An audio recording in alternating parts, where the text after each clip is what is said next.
Good morning. Wow. There's some new faces. Lots of old faces, not age-wise. When you just old friends. And then that which never changes.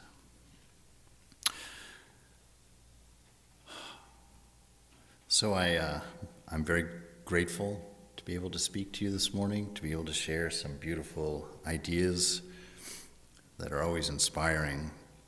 I want to talk about our ideal, what brings us to spiritual life, what brings us to searching, to seeking. Because Thakur defined religion as realization, and of course Swami Vivekananda echoes that in his writings. Pratap Chandra Mazumdar, the right-hand man of Keshav, once said of Ramakrishna in a writing, he said, his religion is ecstasy. His worship means transcendental insight. His whole nature burns day and night with the permanent fire and fever of a strange faith and feeling. So long as he is spared to us, gladly shall we sit at his feet to learn from him the sublime precepts of purity, of unworldliness, of spirituality, and inebriation in the love of God. This is religion, life, the purpose for being here, to be inebriated in the divine love of the divine. That divine which is in your heart, which is your true nature. When you break away this stubbornness of egoism that makes us feel broken and small and blind and lost and temporary, when we manage to burn that away through this desperation of finding something true, something honest, something that lasts and stands with us, in us, through all the changes in life, through everything that we go through all of the struggles. His ideal becomes one of perfect love, one of perfect fearlessness. The highest ideal of such a person has no narrowness of particularity about it. It is love universal, love without limits, love without bonds, love itself, absolute love. This is our ideal, to have a heart so drunk in love, so full of love, so full of love. There is no narrowness to it at all, no particularity to it at all, no demand of any circumstance or condition at all. A love that flows freely out of us. A love that can touch even the most damaged person. A love that is willing to reach into the most shameful regions to touch somebody and to care for somebody. To know that our Divine Mother will walk into any circumstance to rescue you, to bring you to the light, no matter how lost, no matter how stubborn, no matter how angry, no matter how hurt you are. This love can reach you. This love can inspire you and become a strength to you, to help you stand free, to enjoy this life without getting caught in it. In the Gospel, Sri Ramakrishna says to Bhagavan Das, the eternal religion, the religion of the rishis, has been in existence from time out of mind and will exist eternally. There exists in this Sanatana Dharma all forms of religion, worship of God with form, worship of God of the impersonal deity as well. It contains all paths, the path of knowledge, the path of devotion, and so on. This is the practice of that non-particular love, the love that is so expansive, a love in which there are no divisions. There is no Hinduism, There is no Christianity. There is no Islam. There is no Zoroastrianism. There is no atheism. There is one life of an eternal flow of people seeking to know their nature, to touch that divinity and to find a way of freeing their love that can't be blocked by anger, can't be blocked by discrimination, can't be blocked by hatred, can't be blocked by judgment, can't be blocked by any demand from any external force or condition whatsoever. A love that gives you the freedom to sit in an intimacy with your divine simply because of that divine love for you. No demand on your performance, no requirement of your level of understanding, your purity of life, your choices that you make in your life. All it asks is for an openness, the possibility of being loved by a love that has no condition. Immediately we become afraid. Oh, wait, no, what about all of this and what about that? Those will come because of the inspiration you will find in the experience of being loved without condition, without circumstance.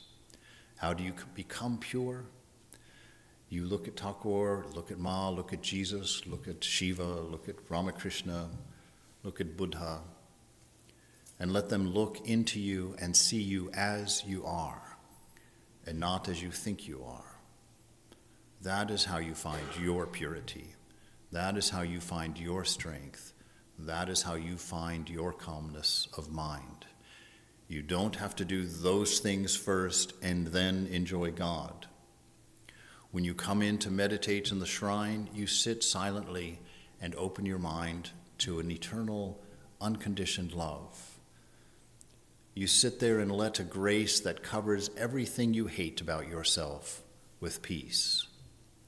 You sit there and accept a forgiveness so complete that gives you permission to let go of what you think your karma has trapped you into, to let go of your identity, to let go of your problems, to let go of all of your wrong assumptions of wrong thinking from a calloused and hardened ego.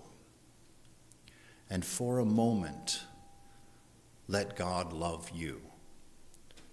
Not for what you've done, not what for you intend to do, not what you hope to do, not what you think you will be at one imagined day in the future, and in spite of anything you imagined yourself to have been in the past.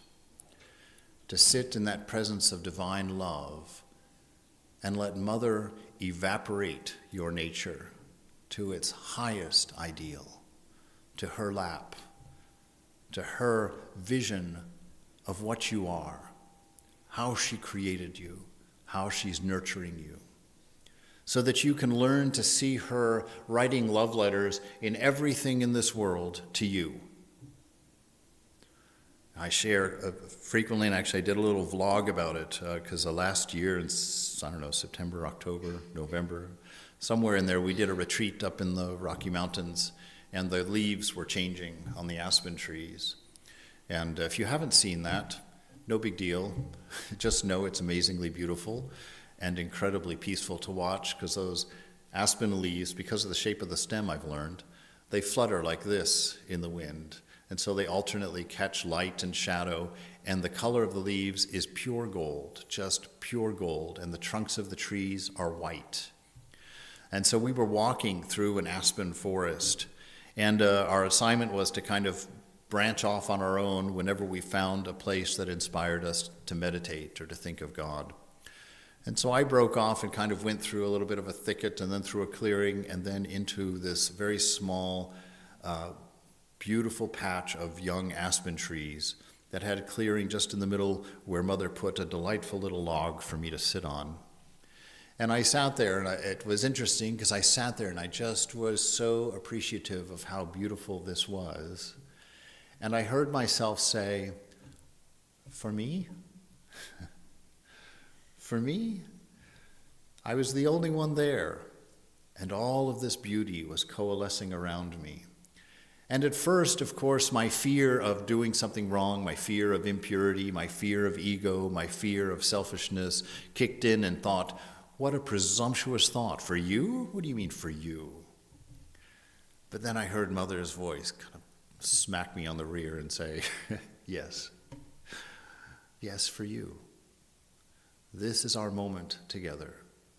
And I grew this grove for this moment, for you to see, for you to receive a sign of love, a sign of companionship, a sign of acceptance, a sign of fullness. Sit with me in this that I give to you. And I sat there for a while just loving the freedom of having the chutzpah to believe that God had done something for me, personally for me. And I walked on after that little sit in that beautiful place, and I kept noticing here and there these beautiful little vignettes, things that you wouldn't normally notice as you just kind of walk up through the woods scanning. A place where a certain little purple flower was growing up and one single little vine grew around it and draped off the tree in a particular way. And again I remembered, for me? Thanks. That's beautiful. And I began to walk and just in my daily life to begin to look for those little vignettes of beauty, to try and notice things that I normally walked by. And each time that I would see one, I would stop and think, for me? You wrote this little love letter and set it here for me to find. That's beautiful. Thank you. Thank you so much. You see, and when you see and understand God in that way, where is all of the other stuff? Your heart leaps, love in you grows, this view of beauty, you begin to look everywhere for it. And then you begin to learn that it's hidden in people.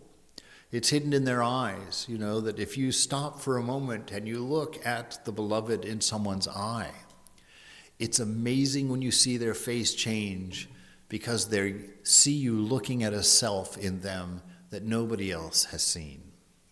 When you look past the face and its conditions, its ages, its gender, its being, you look past the mind with its egoism, its anger, its shortcomings, its broken and closed spirit, and you look at a heart that they have forgotten.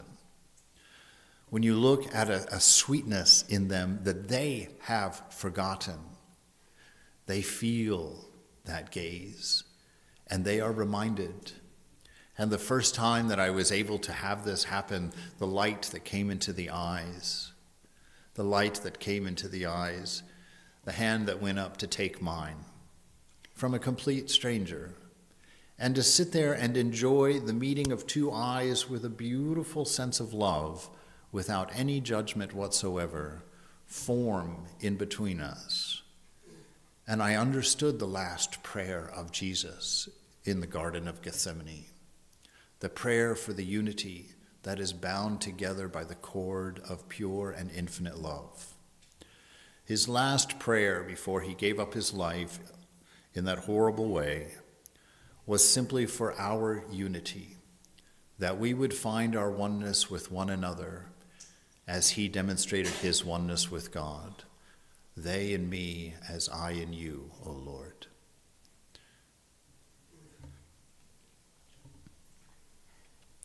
There exist in the Sanatana Dharma all forms of worship. The worship of God with form, the worship of the impersonal deity as well. It contains all of the paths.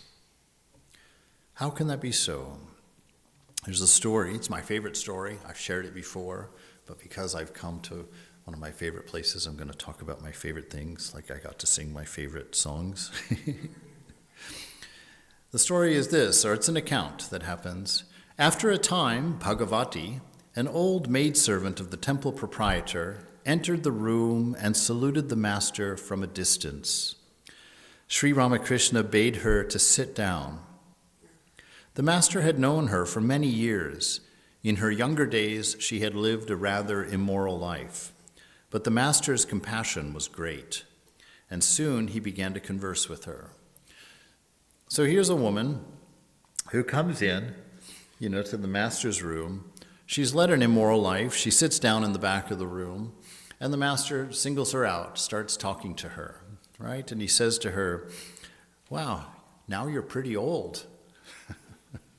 Getting right to it. Have you been feeding the Vaishnavas and holy men, and thus spending your money in a noble way? Bhagavati, smiling.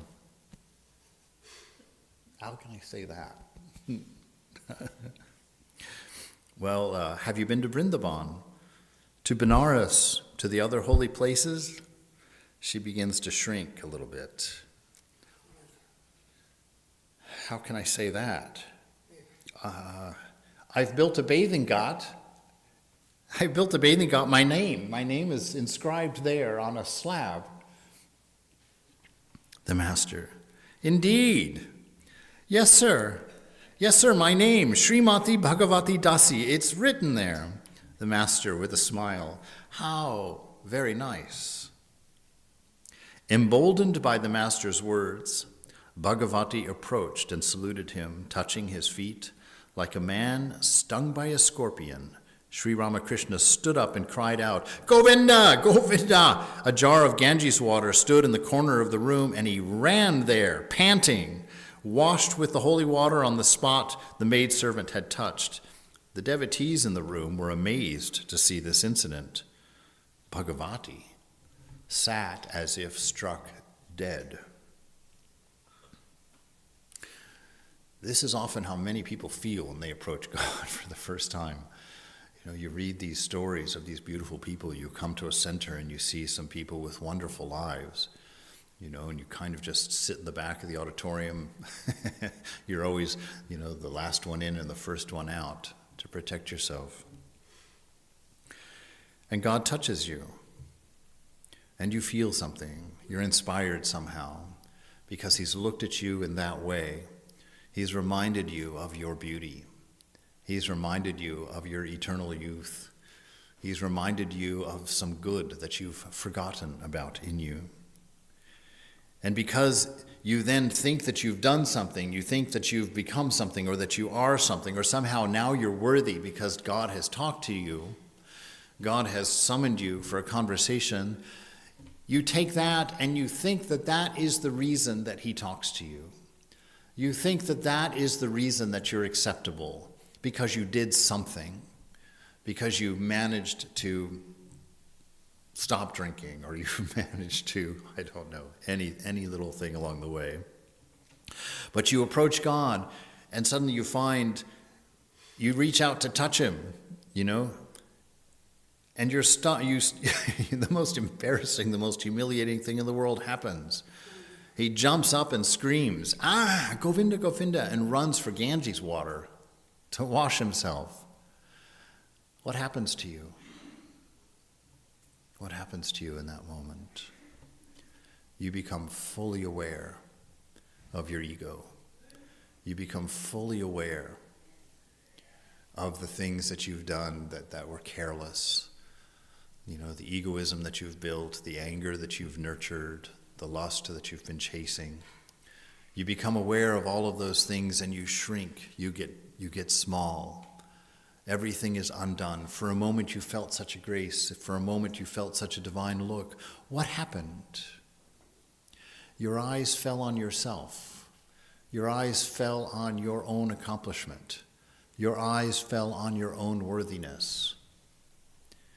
And Ramakrishna taught her in a flash that she will never forget, no, Bhagavati, I talked to you because of my love for you. I talked to you because what I know of you. You stand in this room, you sit in this shrine, you meditate here because of my love for you. Not because you put a bathing ghat in and put your name on a plaque, not because you've accomplished something, not because you're a great meditator, not because you're a super nice person, not because any X, Y, or Z. Your value is because of me living in you. It's a value that is not conditional. It's a value that does not disappear or wane with circumstance. And how do we know that this is what he was seeing? Because this is one of the few people in the gospel, maybe the only one, where Thakur now comes back from the Ganges water pot and sits down near her and sings a song to her. God sits down next to his devotee and sings her a song. And in this song he says, "Dwell, O mind, within yourself, and enter no other's home. If you but seek there, you will find all that you are searching for. God, the true philosopher's stone, who answers every prayer, lies hidden deep within your heart, the richest gem of all. How many pearls, how many precious stones are scattered all about the outer court that lies before the chamber of your heart."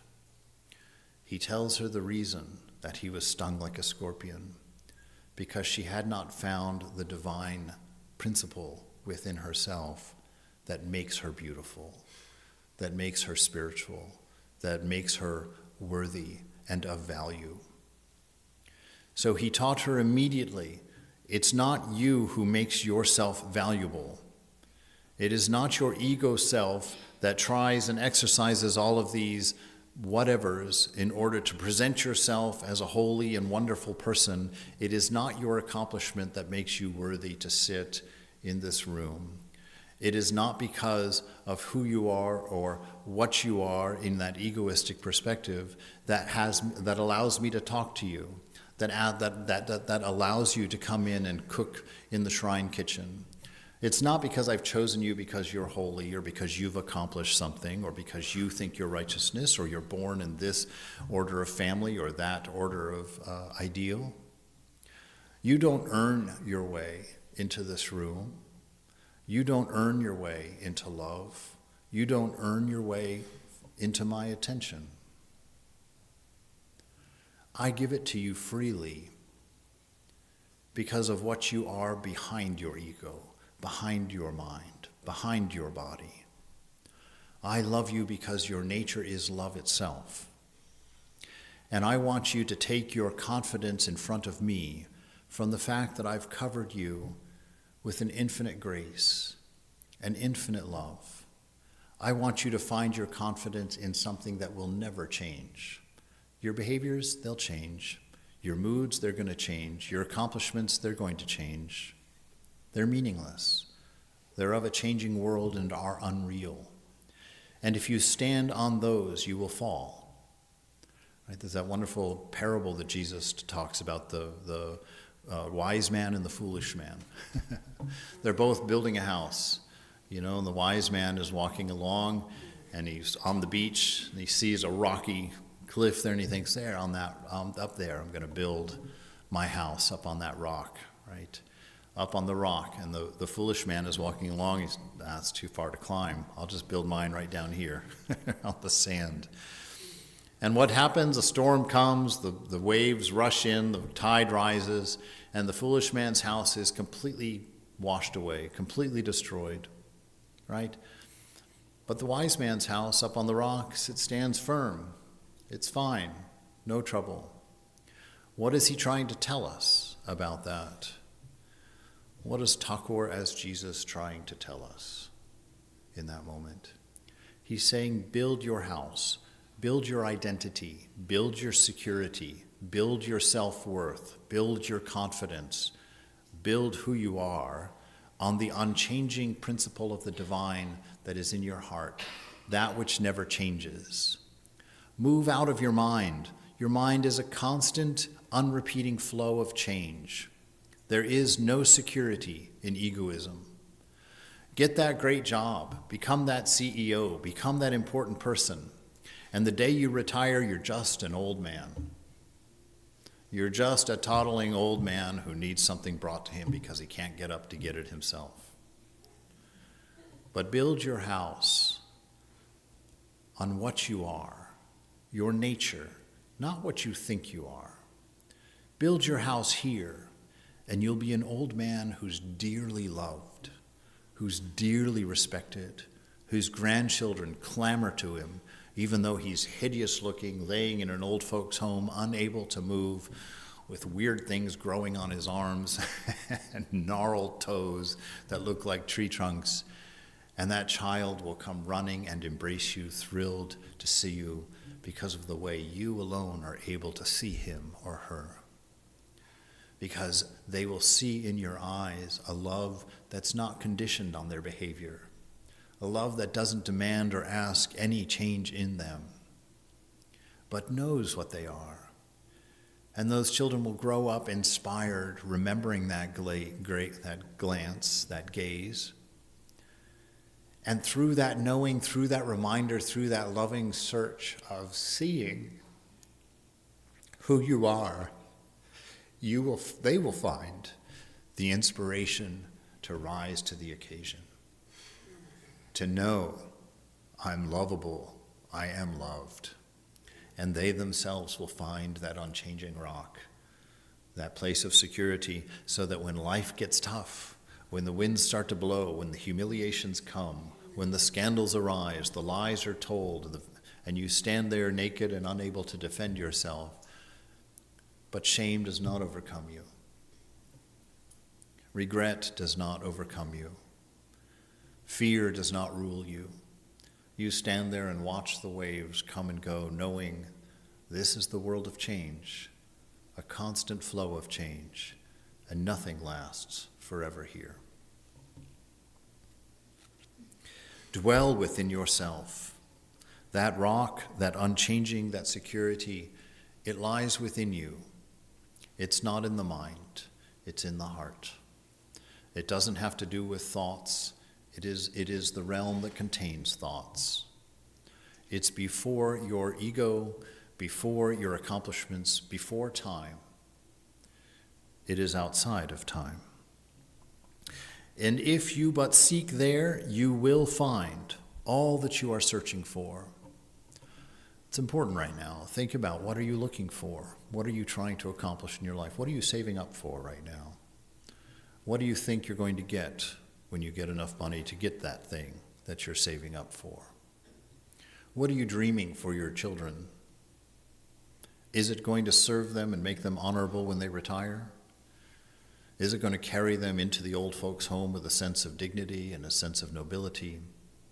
Is it going to allow them to lie there unable to move and unable to change their environment and find bliss, to find peace? What have you done? Have you built a life in such a way that when your kids dump you off at the old folks' home and walk away, maybe not to visit you as often as you like, will you be able to lie in a bed, crippled, alone, with no one in the room, and find bliss, find joy? I like to tell the story of Swami Atmanand in San Francisco. He used to live at the Olima retreat. And I like to tell the story because he's somebody that who really taught me this, not on purpose, purely by accident. Because he and I used to fight like cats and dogs. I know, I was a brahmachari fighting with a very senior Swami. That's the way it was. And I thought he was a cantankerous, cranky old man. And Swami Prabhupada had given me the job of cleaning up the barn at the retreat. And that was Swami Atmananda's engineering workplace. And so it was his stuff that I was having to sort through and throw away.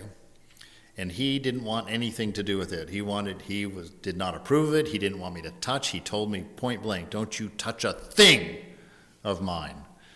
Well, there were 5 dump trucks of things of his that ended up in the dump, because I went to Swami Prabhupada and told him, Maharaj, I can't do this. The brothers are getting angry at me. They're cursing, not cursing, but screaming at me and forbidding it. And Swami Prabhupada said, I told you to do it, go do it. So I went back and, I went to Swami Atmananda and, had a conversation, just told him, I've been told to do it, Maharaj. If you can just know this, if we can work on this together, I probably won't throw out anything that you really want or need. But if you just get angry with me, I'm going to have to do it on my own, and I'm not going to know what's important. All right. So that was my initial meeting of Swami Atmananda.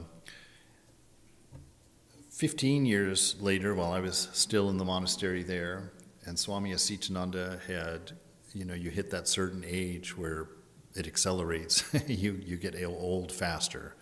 That's when people start, between visits, coming and thinking, oh goodness, you've aged so quickly.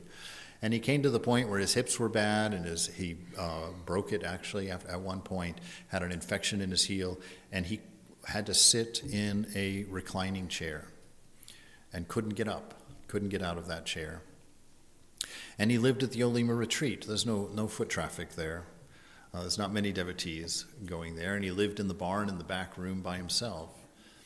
And when I would go out there on Tuesdays to do my karma yoga, and I would every now and then, check inside, check in the door, just crack the door open, just to make sure he was all right.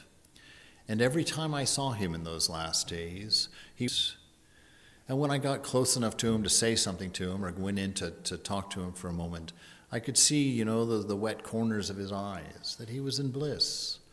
He was happy. And I like to remember that a few weeks before he broke his hip and was confined to that chair, that he started doing, he was diagnosed with dementia as well at that time.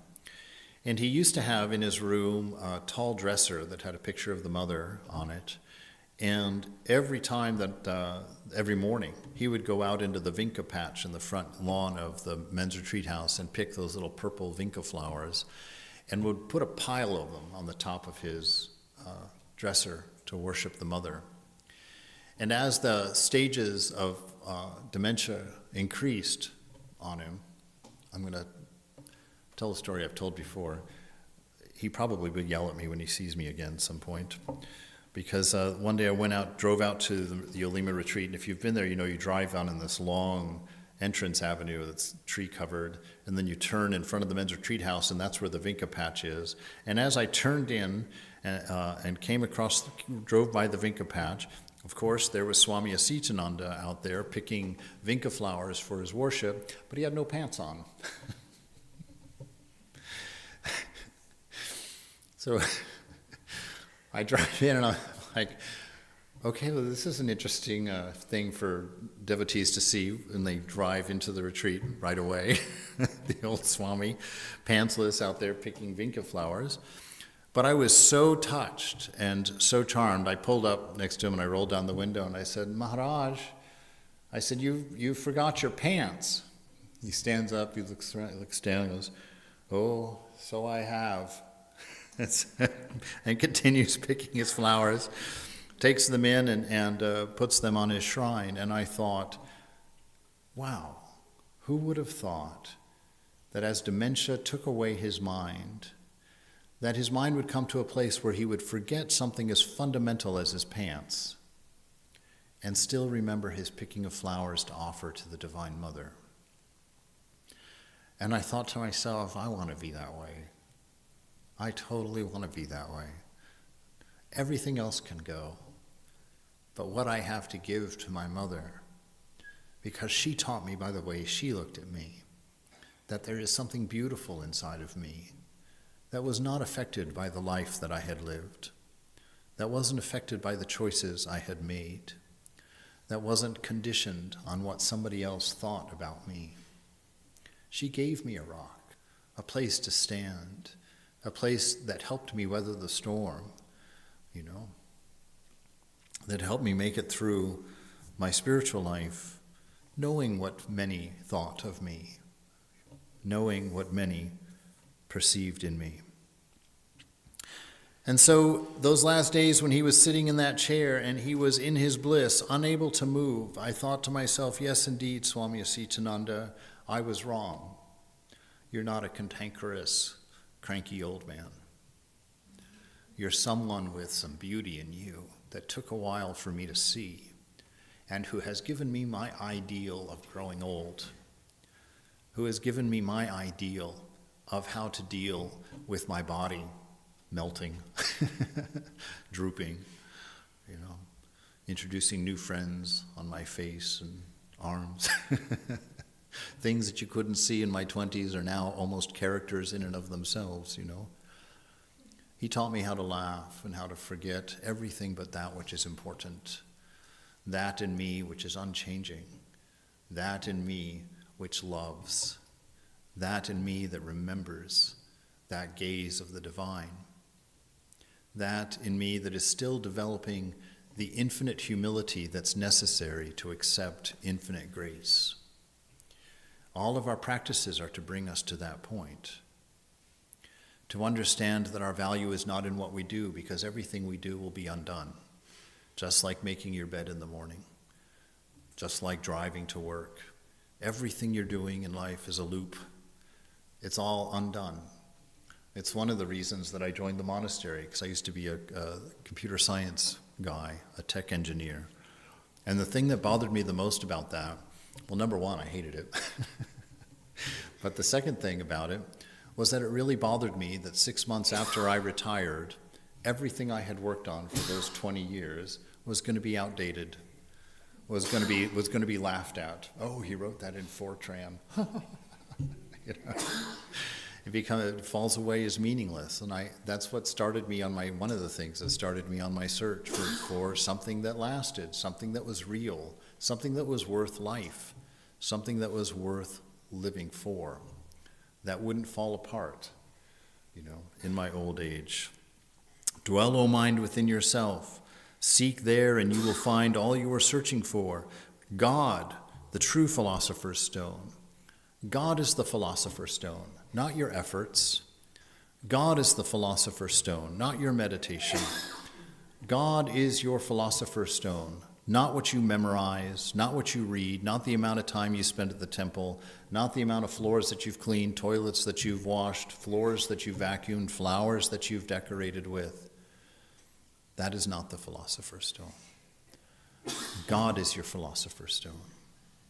And he's here. She's here. Look within and find everything that you are looking for there.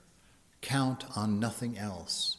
Don't do anything out of fear, trying to earn your acceptance, trying to give yourself confidence, trying to build yourself up, trying to make yourself okay and whole. Don't go that route. That's the route that leads to a broken loneliness in old age. That's what leads to a bitterness when you're not any longer able to search out your desires to get the things that you wanted. Those are the things that will not die when you retire and nobody respects you anymore as a CEO because they don't even know what you were and they don't even care. God, the true philosopher's stone, who answers every prayer, lies deep in your heart. It is the richest gem of all. And how many precious stones, how many beautiful experiences lie waiting for you to find inside. How much beauty lies within you to be discovered just by being quiet, just by letting go of your self-effort to justify yourself before your beloved. What will you see when the fear disappears? What will you see when the doubt disappears? What will you see when the thoughts still? What will you understand when your internal vision realizes that the world is in you and that you were never in the world? What beautiful things are there that God is going to show you in your personal moment with her? What will you find? You are that manifestation of the highest ideal. Take your eyes off of your lower self. It is Satchitananda itself that has become everything, distracted by thought, by the changing world. And that Ananda is the realizing principle that joins you once again with your beloved, that brings you to that oneness.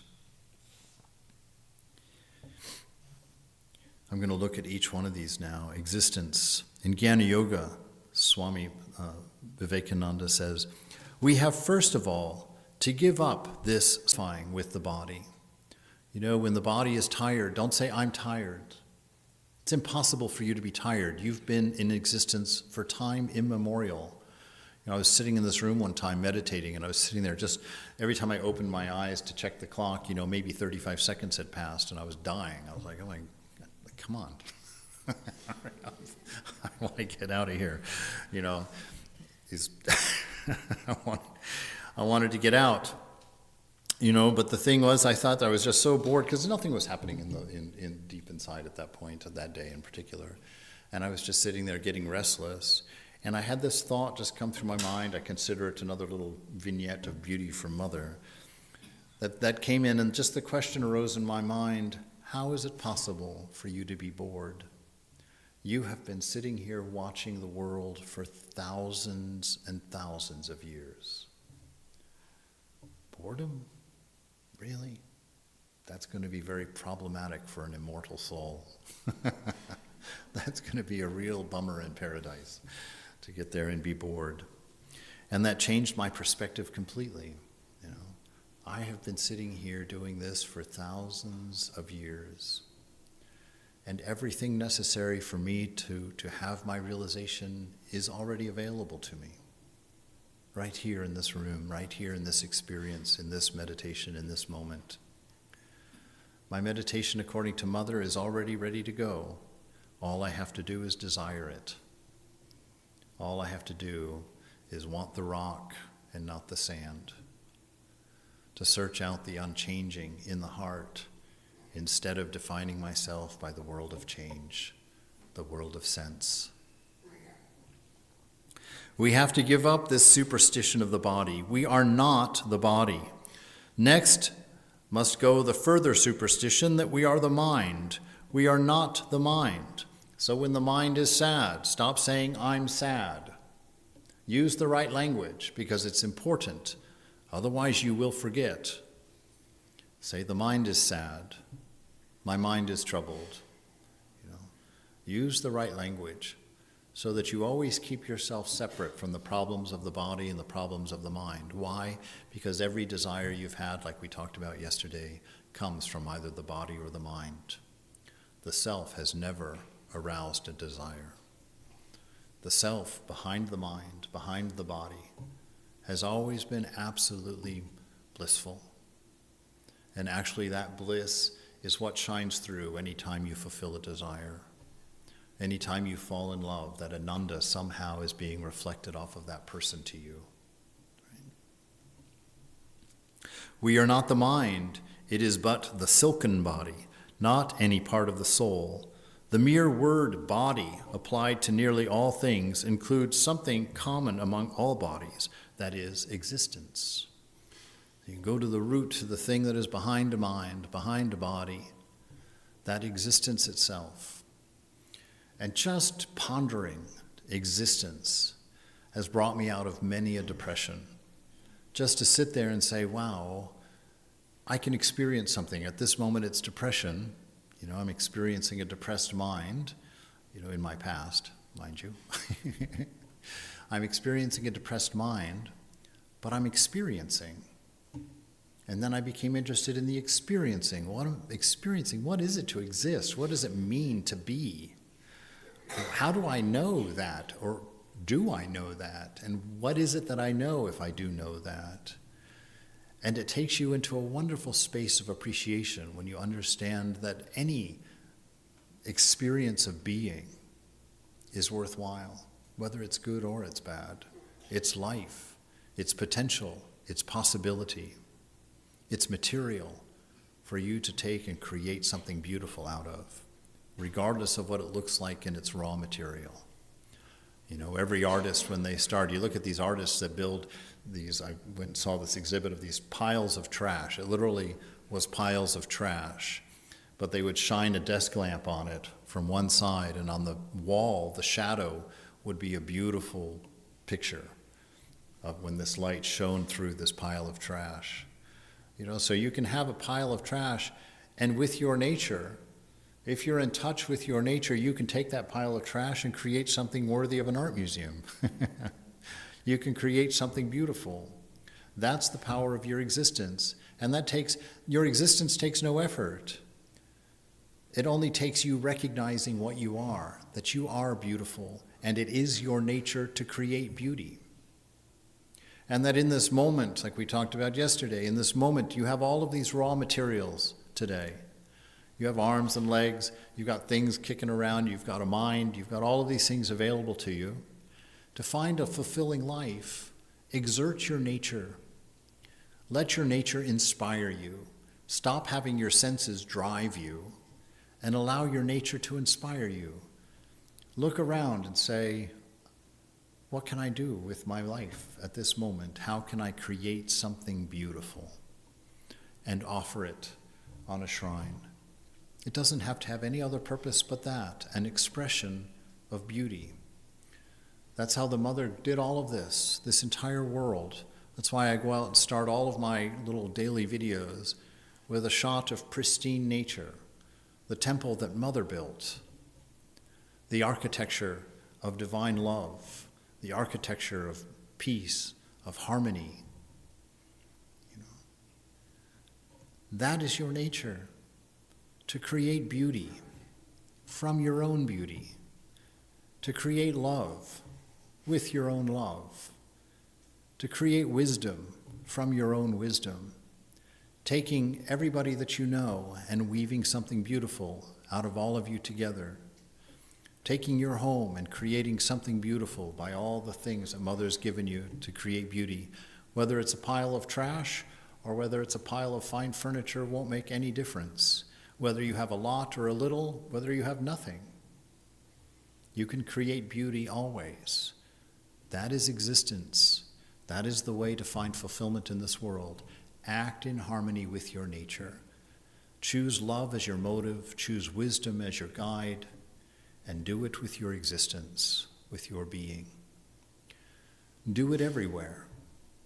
Do it in the office. Never get fooled into thinking that it's the sand that's important.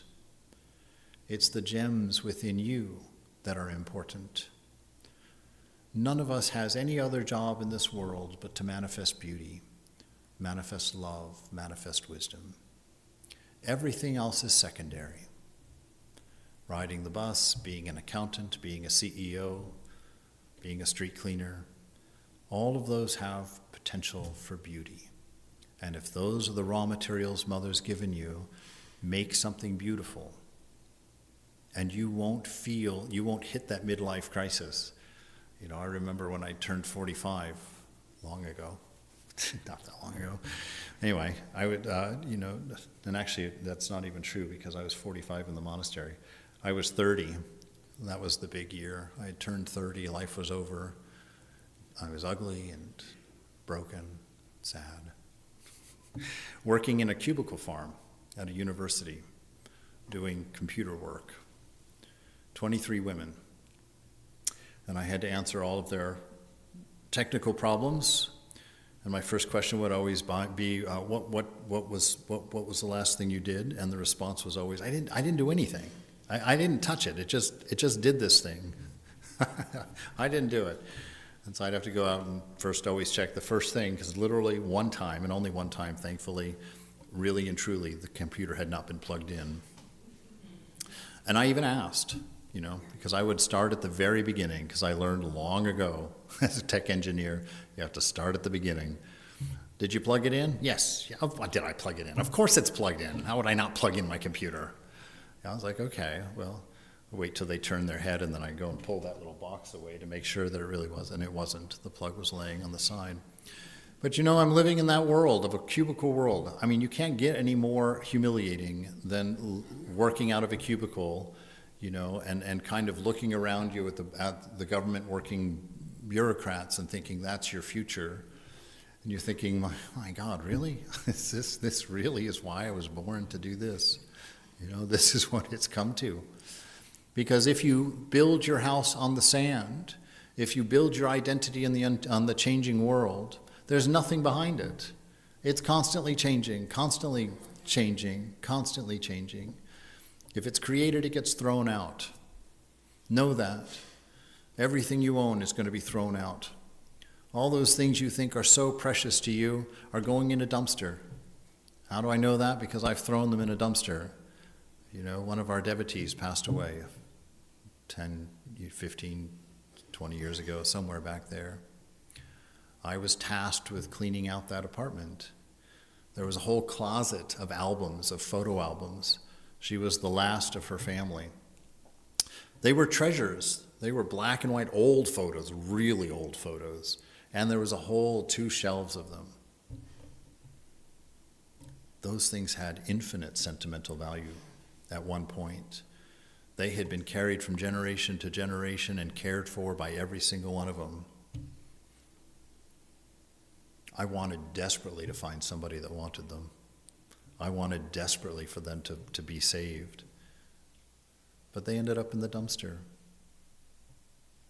All of her memories, all of her art, all of her clothing, donated, thrown out, gone. Is that sad? If you haven't found the gems within, because it was love that made that album worth something. It was love that made the memories of her daughter worth keeping her trinkets around. It was love that gave everything in her life value. And she took that with her. She became part of that universal love, that infinite love. Understand that. It is love in your life that imbues everything that you have with value. Give love, create love, pay attention to love, live for love, go to the office for love. Go there first to love everybody you work with. Go there first to give, to care, to reach out, to know, to listen, to hear. Build love. And that way at your retirement party, it won't be some stupid little pair of socks that you earn after 60 years. You'll earn the deepest gratitude of everybody in the room. Love is what gives you value. Manifesting what you are is what makes life beautiful and what will fill you up. Vivekananda says, how wonderful it all is. Look at the human eye. How easily it can be destroyed, and yet the biggest suns exist only because your eyes see them. The world exists because your eyes certify that it exists.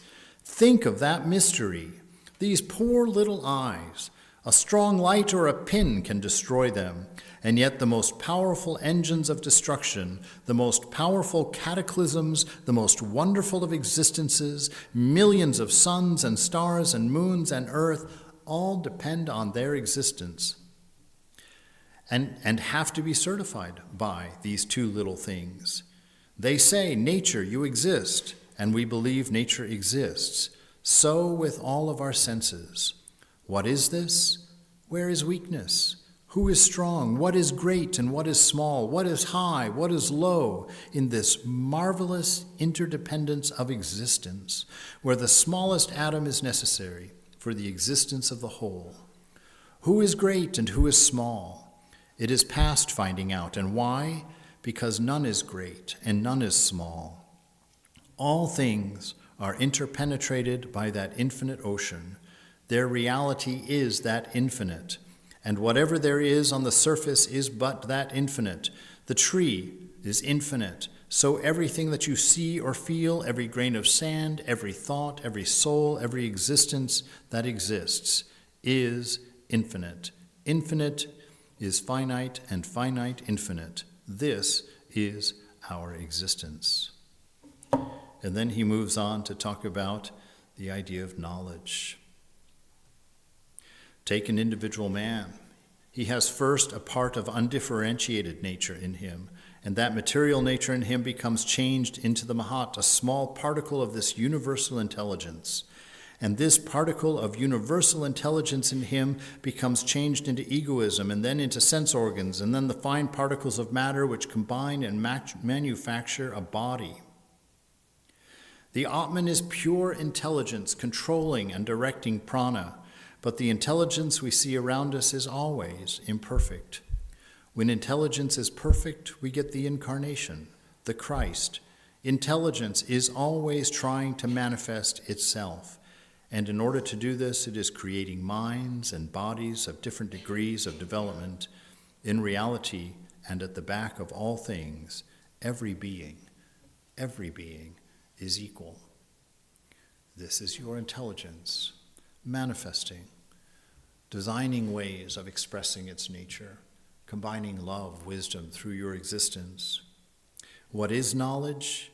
The Master says, talking to M, what is Vijnana, that highest knowledge? It is knowing God in a special way, having a nickname for your beloved. I learned a new name for God this week. Remember I had one called Tucker because one of my friends misunderstood Thakur and started calling God Tucker. I got a great one for you. I just saw it on YouTube literally like 4 days ago. This young boy, a little toddler, he's probably like 4 or 5 years old, and his mother's filming him, and she says, what did you learn in Sunday school this morning? He said, I learned the name of God. And she says, well, what is the name of God? And he says, he gets real pensive for a moment. He says, Howard. And Mom, you see the camera start shaking because Mom's giggling. Howard? How do you know God's name is Howard? The Bible says it. Well, the Bible says it. What did your teacher say? He says, well, she said, our Lord who art in heaven, hallowed be your name. I tell you the truth, I called God Howard that night. I was like, hey, Howard, how are you doing? To know God in a special way, that special way. To have a nickname, right? You have a nickname for your husband or wife, probably. Maybe not one you would use for God, or maybe. You are either way, I guess. So have that special knowledge of God, that intimate knowledge of God. Come to know that the divine is living your life with you. And actually, the divine is the one living your life. Your ego is just a little thief, a dog that jumps up and grabs the frisbee and takes responsibility for it. What is Vijnana? It is knowing God in that special way. The awareness and conviction that fire exists in wood is jnana, knowledge. But to cook rice on that fire, to eat the rice and to get nourishment from it, that is Vijnana. To know by one's inner experience that God exists is jnana. But to talk to him, to enjoy him as a child, as a friend, as a master, as a beloved, that is Vijnana. The realization that God alone has become the universe and all living beings is Vijnana. Right. So to have that special relationship, you can't know things to be true until you silence your mind. Because your mind takes its partial knowledge and is constantly telling you what things are. And the mind only knows what the senses have given to it. And so the mind is what, that uneducated mind, the noisy mind, the mind of constant change, unrepeating, is what allows us to live in this amazement and be bored. It's what allows us to get to a certain age and think, I'm wasting my life. There's nothing worthwhile here. Everybody's cheating. Everybody's just out for themselves. Nobody cares about anybody. That's what happens when you live a life in the mind, in the changing. It's in the silence of your mind that you experience eternity, really experience eternity, where you become aware that thought is the cause of time, when you realize that causation is just a tool of mind that allows it to decide where to put things on the shelves. In that silence, you begin to understand that you don't have boundaries. Sri Nisargadatta Maharaj makes that statement. He says there's a difference between a holy man and a worldly man when he talks about himself. A worldly man always describes himself from the outside in. The holy man describes himself from the inside out, thinks of himself from the inside out. And I thought, well, that's cool. I wonder, and I wanted to figure out how would I describe myself from the inside out. You should try it. It's a very interesting exercise because you don't have many attributes in there. There's not a bunch of stuff in there to describe yourself by. As a matter of fact, if you do the study properly, you'll come up with 3 attributes. The 3 attributes that we're talking about. I'm love. That's what makes my life worth living. That's what I give my children. That's what I give my wife. That's what I give the things I long for. That is the impetus that drives me toward all my desires. Love. Wisdom, the potential of wisdom, the potential of the manifestation of intelligence. That's who I am. And the I am, the very existence, the thing that I've attached 1,000 attributes to, but really I only know the 2 words to be true, that I am, I exist. That's what you are from the inside out. And it's a beautiful thing to know that, and to stop running after the things your mind says you need, to stop running after the things your body is constantly telling that you need, because every one of those desires that you fulfill is just a cycle. There's no fulfilling it and moving on. You fulfill it, and you come back and have to fulfill it again. You'll come back and have to fulfill it again, and again, and again, and again. And if you work at that really hard, you can stay distracted for almost a whole lifetime. But when you're laying alone in that old folks' home with nothing to do all day, it's going to come back and bite you, because the distractions aren't going to be there. The cycles aren't going to be there. You're just going to lie there with what you are and what you think you are. And you're going to think that you're dying because you've defined yourself by your body. You're going to think that you're losing your intelligence and your mind because you've identified with that. Know who you are. Go deep inside yourself. Find out the treasure that lies within. See what you learn when the mind is silent. And it doesn't have to be completely silent. You don't have to realize to get these gems. You just have to start. And you have to be consistent. And you have to be sincere. And you have to be earnest. And you have to be searching for truth or opening to find it. When you realize something isn't working in your life, you're going to have to find some courage to say, wow, I've invested all of this in that and it's not working. That's going to be a hard thing to face. You have to be bold. You have to be strong. And when it comes time to renounce the things that you aren't working, you have to have the courage to let go of them and to say, wow, I've spent 60 years doing this and it's not working. I'm going to start again. I'm going to try something different. I'm going to explore something new that I think will answer those questions. It's very hard to do. That's the courage of being, and finding out this light of love is the most important thing in you. And the last is Ananda. I'm going to keep you 4 minutes over time. There's 3 tests of love. Is it real love? It's real love if it knows no bargaining, right? You love somebody when it doesn't matter how they treat you. You love somebody when you can transcend their behaviors and look through all of that mess and see their nature within, to see that child within, right? But you're not going to be able to see that in them unless you've seen it in yourself, because you will project onto everyone else what you know of yourself. And if yourself is conditional, if your internal voice, your love for yourself is conditional, if you hate yourself, if you're mean to yourself, if you're rude to yourself, if you call yourself an idiot, call yourself an ass, call yourself whatever these things, that's what you'll see in others. It's important how you address yourself with that inner voice if you do that. It's important. Why?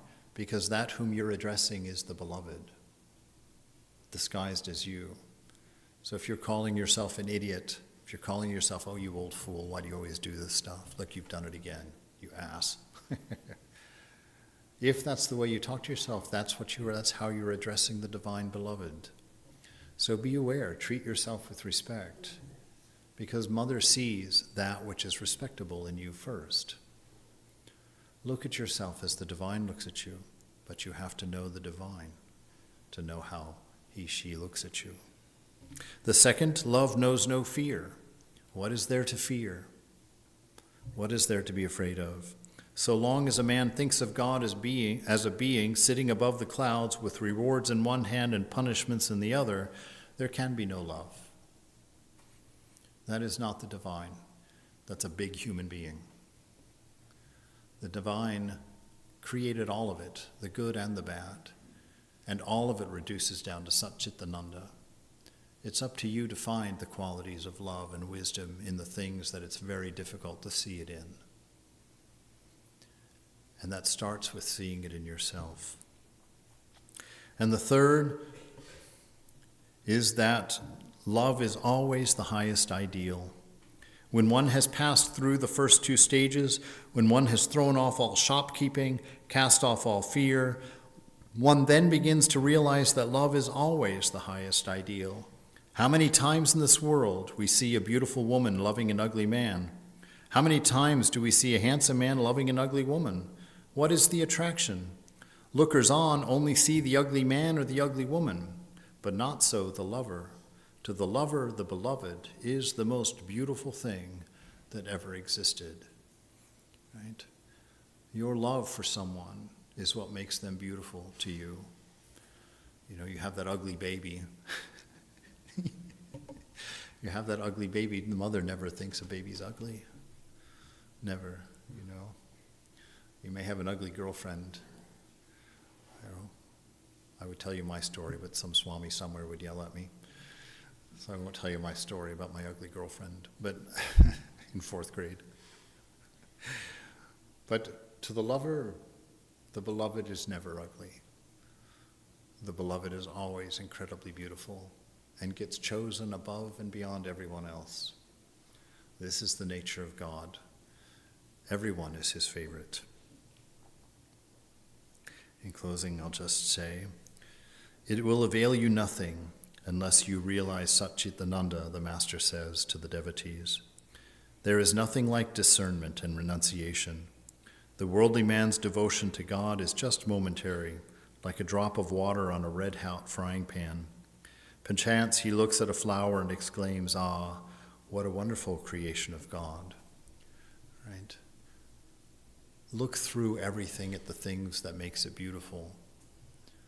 Understand why a flower is beautiful. Because of love and the wisdom and its existence working together to tell that story. Live in a life of an awareness of your nature and take this moment and the things that life gives you in this moment to make something beautiful. And when you've made that something beautiful, don't hold on to it expecting it to last forever. It will turn into potting soil itself in time. Set it free. Throw it out there to the world and do it again, and do it again, and do it again. Creating beauty, creating love, creating wisdom, and being free. This is your nature. This is your destiny. It is the thing that makes your life fulfilling. It is the thing that makes you beautiful. Don't approach God with any other trinket but yourself. You have nothing more to give, and God desires nothing more to take.